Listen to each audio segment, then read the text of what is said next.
الحمد لله وحده والصلاة والسلام على من لا نبي بعده فأعوذ بالله من الشيطان الرجيم بسم الله الرحمن الرحيم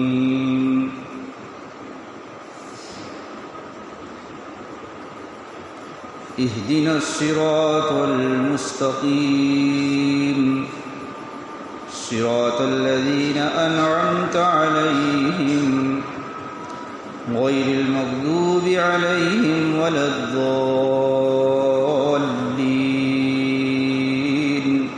آمين۔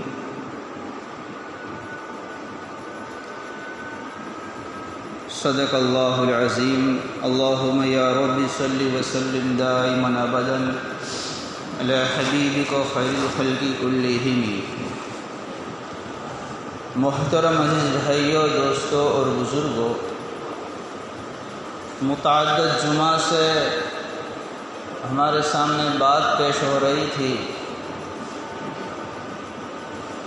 ہمارے دین و شریعت میں نماز کی، عبادتوں کی، تکبیر اولیٰ کی، جماعت کی، پہلی صف کی کیسی فضیلت ہے۔ ہمارے علماء نے، ذمہ داروں نے اور امت کے مخصوص افراد نے خیر القرون میں بھی اور اس فتنے کے دور میں بھی اس پر کیسا عمل کیا۔ ان چیزوں کے سنانے کا مقصد یہ ہے کہ ان کو سن کر کے ہمارے دلوں میں غیرت ایمانی پیدا ہو، ہم بھی اس پر عمل کریں، اللہ سے مانگے، اے اللہ ان پاکیزہ ہستیوں کو عظیم الشان ایسی عبادتوں پر تو نے توفیق نصیب فرمائی ہے، میں بھی تیرا گنہگار بندہ ہوں، اے اللہ مجھے بھی وہ حصہ نصیب فرما۔ اگر 24 گھنٹے کے ہمارے نظام الاوقات کو، وقت کی سیٹنگ کو برابر کہ مجھے کس وقت تک کیا کام کرنا ہے، اللہ تعالیٰ سے توفیق کی دعا مانگی تو کوئی مشکل نہیں ہے، یہ کام کر سکتے ہیں۔ ہم نے انبیاء علیہ السلام کے، صحابہ کرام کے، تابعین کے، تبع تابعین کے، اولیاء اعظام کے بھی قصے سنے ہیں کہ وہ اتنے سال ہو گئے کبھی تکبیر اولیٰ فوت نہیں ہوئی، جماعت فوت نہیں ہوئی، روزانہ تہجد پڑھتے تھے، تلاوت کبھی چھوٹی نہیں۔ انسان بار بار سن کر کے فضائل کے، تعلیم کے حلقوں میں بیٹھ کر اس کو سرسری سمجھ لیتا ہے، ہم تو گنہگار ہیں، ہم تو دنیا دار ہیں، ہمیں تو حکومت کرنا ہے، سیاست کرنا ہے، فیکٹری چلانا ہے، دکان چلانا ہے، آل اور اولاد والے ہیں، ہمارے تو ہزار لفڑے ہیں، ہمارے مشاغل ہیں، ہم تو بہت بیزی ہے، یہ کام ہم نہیں کر سکتے ہیں۔ نفس اور شیطان ایسا ڈھیلا کر دیتا ہے کہ وہ پھر وہ نیت بھی نہیں کرتا ہے، ہمت بھی نہیں کرتا ہے، اللہ سے مانگتا بھی نہیں ہے اور محروم کا محروم رہتا ہے۔ اس لیے ان چیزوں کو آپ کے سامنے یہ چند جمعہ سے میں پیش کر رہا ہوں۔ سنیے، یہ کتاب کا حوالہ میں نے دیا تھا، علامہ علی میاں ندوی رحمۃ اللہ علیہ کی کتاب ہے، اس کا نام بھی میں نے پیش کیا تھا، کسی صاحب کو اگر یاد ہو اس کتاب کا نام۔ اسلامی دنیا پر عروج و زوال کا اثر، یہ عربی کتاب کا نام ہے ماذا خسر العالم بانحطاط المسلمین۔ اس میں سے انگریزی ہوا، پھر پھر ہندی ہوا، پھر یہ اردو ہوا، 17 زبان میں یہ کتاب جو ہے پوری دنیا میں شائع ہو رہی ہے۔ یہ گجرات کے، ہمارے ہندوستان کے، خاص طور پر گجرات کے، احمد آباد ہے، قرب جوار ہے، سوراشٹر ہے، ان کے بادشاہ، سلاطین، حکمران، لیڈر اور ان کے وزراء حکومت چلانے کے ساتھ ساتھ میں وہ اللہ کے کیسے عبادت کرنے والے تھے۔ علامہ علی میاں ندوی رحمۃ اللہ علیہ نے اس کے 303 صفحہ پر لکھا ہے، اور حکیم سید عبدالحی رحمۃ اللہ علیہ نے یاد ایام کے اندر اس کو ذکر فرمایا ہے۔ سب سے پہلے میں گجرات کے بادشاہوں میں سے محمود شاہ اول کے لڑکے سن ہجری 917، ان کا نام تھا مظفر شاہ حلیم، محمود شاہ بادشاہ جو ہے اول، اس کے لڑکے مظفر شاہ حلیم، شہزادے مال کبھی تھوڑا آ جاتا ہے تو ان کے اولاد کی کیا حالت ہوتی ہے، کیسے نعمتوں کی ناقدری کرتے ہیں۔ یہ بادشاہ کا وقت، بادشاہ وقت کا لڑکا ہے مظفر شاہ۔ لیکن دیکھیے فرماتے ہیں جب ان کے زندگی گزاری جب انتقال کا وقت قریب آیا تو علماء کے، وزراء کے، لوگوں کے، اپنے جتنے بھی ان کے چاہنے والے تھے ان کے مجمع کو قریب کیا اور تقریر کی مرنے سے پہلے، انتقال سے پہلے۔ کیا ان کا نام دیا میں نے؟ محمود شاہ اول کا لڑکا، سن ہجری 917، اور ان کا نام ہے مظفر شاہ حلیم۔ فرماتے ہیں انتقال سے پہلے سب کو جمع کر کے، تحدیث بن نعمت کے طور پر میں آپ کو کہتا ہوں، یعنی اس لیے نہیں کہ میں بڑائی بیان کرتا ہوں کہ میں نے ایسے کام کیے ہیں، بلکہ اللہ نے توفیق دی، اس کے اللہ کی اس توفیق پر اللہ کا شکر ادا کرتے ہوئے دنیا سے جاتے میں تم کو بتا رہا ہوں۔ چند دن پہلے یہ سب علماء کو، وزراء کو، سلطنت کے بڑے تھے، ان کے سامنے یہ بیان کرنا شروع کیا۔ فرماتے ہیں اردو الفاظ ہے، سمجھ نہ پڑے تو تھوڑا کوشش کرے، توجہ دیجیے، اللہ مجھے بھی سمجھاوے اور ہم تمام کو سمجھاوے، عمل کی توفیق نصیب فرماوے۔ خدا کے فضل و کرم سے بچپن ہی میں نے قرآن کا حفظ کر لیا ہے، میں قرآن کا حافظ بن گیا تھا۔ ہر آیت کے متعلق ضروری مسائل اور احکامات، ہر آیت کا شان نزول، قرآن کریم کی تجوید کا مکمل علم رکھتا ہوں۔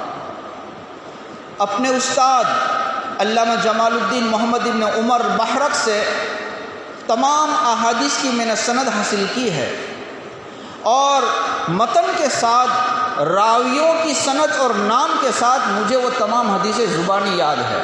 آج بڑے علماء اور مشائخ شیخ الحدیث ہوتے ہیں، ان کو بھی یہ چیزیں یاد نہیں ہوتی، یاد کرنا پڑتا ہے۔ حکومت چلاتے بادشاہ کا لڑکا، فرماتے ہیں کہ اللہ کا شکر ہے، فقہ کے اندر، مسئلے مسائل کے اندر اللہ تبارک و تعالیٰ نے مجھے وہ معلومات عطا فرمائی ہے، درک عطا فرمایا ہے کہ حدیث من یرید اللہ بہ خیرا یفقہہ فی الدین، اس کا ترجمہ یہ ہے کہ جس کے ساتھ اللہ تعالیٰ بھلائی کا ارادہ فرماتے ہیں اس کو دین کی سمجھ اور فقیہ اس کو بنا دیتے ہیں، سمجھ عطا فرماتے ہیں۔ اس کا مزداق بننے کی اللہ سے میں امید رکھتا ہوں کہ اللہ نے مجھے وہ عطا فرمایا ہے، مسئلے مسائل کا علم، حلال و حرام کا علم۔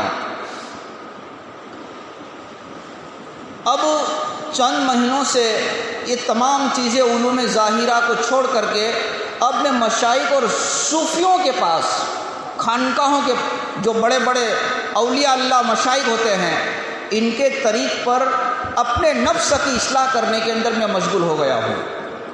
اور من تشبہ بقوم فہو منہم کی بنیاد پر، یعنی جو جس کی مشابہت اختیار کرے گا، اللہ تعالیٰ کل قیامت کے دن اس کا حشر اسی کے ساتھ ہوگا۔ اس کی بنیاد پر میں امید کرتا ہوں کہ اللہ تعالیٰ مجھے کل قیامت کے دن ان صوفیوں اور مشائخ کے ساتھ میں قیامت کے دن میرا حشر فرمائیں گے۔ اس لیے اب میں اپنے نفس کی اصلاح کے لیے خانقاہوں میں جا رہا ہوں۔ علامہ بغوی رحمۃ اللہ علیہ کی بہت کئی ہزار صفحوں میں عربی میں ایک تفسیر ہے، تفسیر بغوی، ان کے متعلق فرماتے ہیں تفسیر معالم التنزیل مکمل ایک بار میں ختم کر چکا ہوں، دوسری مرتبہ پھر میں نے پڑھنا شروع کر دیا ہے، آدھی تک پہنچ گیا ہوں اور آدھی باقی ہے، امید کرتا ہوں کہ انشاءاللہ جنت میں ختم کروں گا۔ طالب علم ہو، علماء ہو، توجہ دیجیے اس کو، ہم کو تو نام بھی معلوم نہیں ہے۔ جمعہ کی نماز کے قریب وہ سکرات کی نزا کی استحضار کی کیفیت شروع ہوئی، لوگوں کو حکم دیا کہ تم جاؤ نماز پڑھنے کے لیے جمعہ کی، اور خود اپنی جگہ پر ظہر کی نماز پڑھی۔ کہا ظہر کی نماز تو میں نے تمہارے یہاں پڑھ لی، عصر کی نماز انشاءاللہ جنت میں پڑھوں گا۔ انتقال کے وقت دعائے یوسف جو سورہ یوسف میں ہے وہ زبان پر تھی، اور وہ دروے صفت بادشاہ بالکل حضرت یوسف کی دعا کے مناسب تھی۔ حال کے ساتھ میں دنیا سے جا رہے تھے۔ رب قد آتیتنی من الملک وعلمتنی من تأویل الاحادیث، اے میرے رب تو نے مجھ کو سلطنت اور حکومت عطا فرمائی، خواب کی تعبیر کا عظیم الشان علم عطا فرمایا۔ فاطر السماوات والارض انت ولی فی الدنیا والآخرہ، اے آسمان و زمین کے پیدا کرنے والے، تو ہی دنیا اور آخرت میں میرا والی اور کارساز ہے۔ توفنی، آپ آمین کہیے، اس پر آمین کہیے۔ اصل دعا تو حضرت یوسف کی ہے، اللہ سے مانگتے ہیں، لیکن یہ جب مظفر شاہ حلیم دنیا سے بادشاہ بن کر، وزیر بن کر جا رہا ہے، تو مرنے کے وقت کے اندر یہ آیت کریمہ زبان پر ہے۔ توفنی مسلما والحقنی بالصالحین، اے آسمان و زمین کے پیدا کرنے والے، تو ہی میرا کارساز ہے دنیا اور آخرت کے اندر، تو مجھے ایمان اور اسلام کی حالت میں موت عطا فرما اور بھلے نیک لوگوں کے ساتھ میں۔ اولئک الذین انعم اللہ علیہم من النبیین والصدیقین والشہداء والصالحین وحسن اولئک رفیقا، ان لوگوں کے ساتھ میں اللہ مجھے موت عطا فرما۔ یہ دعا مانگ رہے ہیں اور چلے گئے۔ جیسی زندگی گزارو گے موت اسی طریقے سے آئے گی۔ کما تحیون تموتون تحشرون کما تموتون وتموتون کما تحیون، تمہارا حشر قیامت کے دن اسی حالت میں ہوگا جس حالت میں تمہاری موت ہوگی، اور تمہاری موت اسی حالت میں آئے گی جیسے تم زندگی گزارو گے۔ دیکھ لے اپنے سیر سپاٹے اس وقت کے اندر، اللہ کے پاس جانا ہے، مرنا ہے، سب کو حاضری دینا ہے۔ یہ بادشاہ ہو کر اللہ سے ڈرتے تھے، ہم دین کی بڑی نسبت رکھنے کے باوجود اللہ کا دل میں خوف نہیں رکھتے ہیں۔ کبھی دین مجلس میں 11:30 12 بج گئے تو ہماری تو تہجد نہیں، فجر بھی چلی جاتی ہے۔ اپنے نفس کو ٹوٹولے میرے بھائیوں۔ دوسری مثال میں دے رہا ہوں، یہ ہے سن ہجری 952 52 شیرشاہ سوری کہہ رہے ہیں، شیرشاہ سوری رات کے آدھی تہائی رات میں بیدار ہو جاتے تھے، سب سے پہلے غسل کرتے تھے، نوافل تہجد پڑھنا شروع کر دیتے تھے، فجر سے پہلے اپنے اوراد جو ان کے شیخ نے بتائے ہو، صوفیوں نے، اللہ والوں نے، وہ تسبیح سب پوری کر لیتے تھے۔ پھر مختلف تمام سیغوں کے جتنے حسابات ہوتے تھے، اس کے علاوہ دین کے اہم کام، حکام کو، وزیروں کو جو کام سپرد کرنا ہے ان کی ہدایت کو لکھنا شروع کرتے تھے، روزانہ کا نظام عمل بتا دیتے تھے تاکہ پھر دین کو کسی کو پوچھنے کی ضرورت نہ پڑے اور مجھے پریشان نہ کرے۔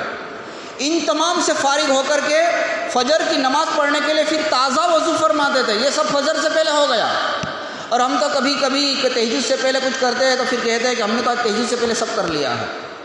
اتنا کیا وہ بھی لوگوں کو بتا دیا۔ یہ بادشاہ ہونے کے باوجود بھی تمام کام تہجد سے پہلے کر لیتے تھے، اور کسی کتاب بھی نہیں آیا۔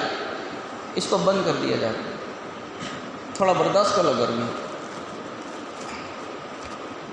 پھر فجر کے لیے وضو فرماتے اور جماعت کے ساتھ فجر کی نماز پڑھتے، پھر اذکار، اوراد، وظائف جو ہوتے تھے اس میں مشغول ہوتے۔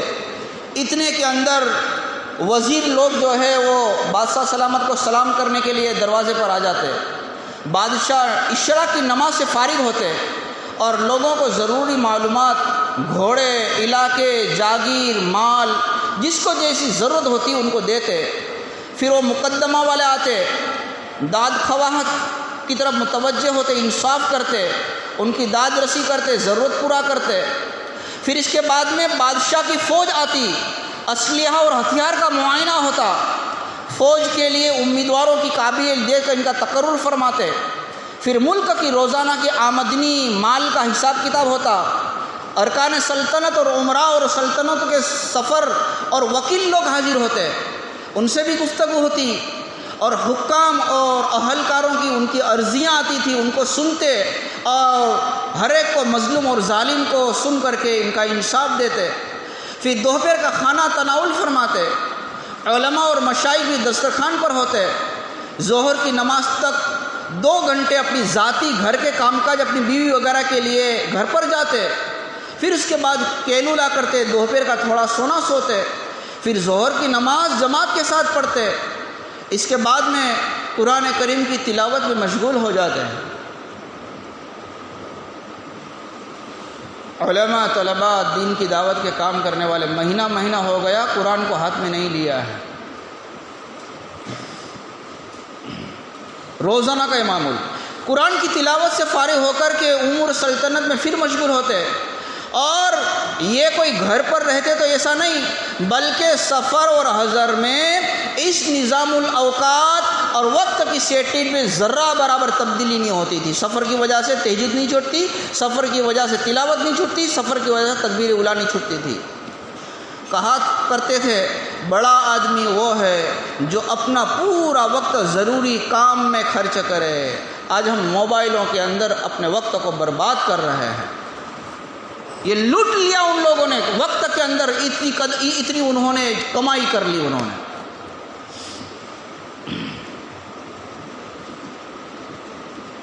دوسرے 2 بادشاہ کا تذکرہ باقی ہے، وقت ہو گیا ہے، انشاءاللہ اس کو آہستہ پھر آئندہ جمعہ کو لے لیں گے۔ اللہ تعالیٰ جو کچھ سنا ہے اس پر ہمیں دل جمعی کے ساتھ کے اندر سن کر کے عمل کرنے کی توفیق نصیب فرماوے۔